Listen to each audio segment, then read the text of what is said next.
વાવ થરાદ જિલ્લા પોલીસ અધિક્ષક ચિંતન તરૈયાની કડક સૂચના અને થરાદ વિભાગના ડીવાયએસપી એસએમ વારોતરિયાની માર્ગદર્શન હેઠળ થરાદ પોલીસે પ્રોહિબિશનની પ્રવૃત્તિઓ પર જોરદાર પ્રહાર કર્યો છે।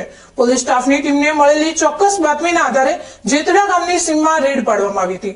આ રેડમાં જેતડાના છત્તરસિંહ અર્જનસિંહ દરબારના કબજાના ખેતરમાં બનાવેલા ઢાળિયામાંથી દારૂનું કટિંગ ચાલી રહ્યું હતું। ત્યાંથી પોલીસે એક ઇસમને રંગે હાથે ઝડપી પાડ્યો હતો।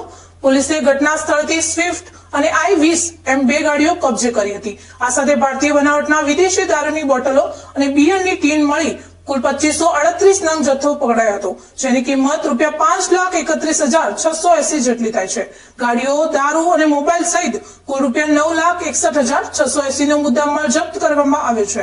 આ પકડાયેલા આરોપીમાં સેવાવ ગામના ભૂપતભાઈ માંડવાર ઉપરાંત દારૂનો જથ્થો આપનાર, પાયલોટિંગ કરનાર અને જથ્થો લેવા આવનાર મળી કુલ 6 ઇસમો વિરુદ્ધ પ્રોહિબિશન એક્ટ હેઠળ થરાદ પોલીસ સ્ટેશનમાં ગુનો દાખલ કરવામાં આવ્યો છે।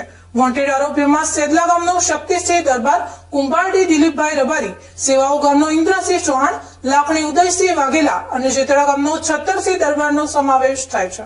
થરાદ પોલીસે આ નેટવર્ક સામે કાયદેસરની કાર્યવાહી કરીને દારૂની પ્રવૃત્તિને ડામવા માટે સખત પગલાં ભર્યા છે।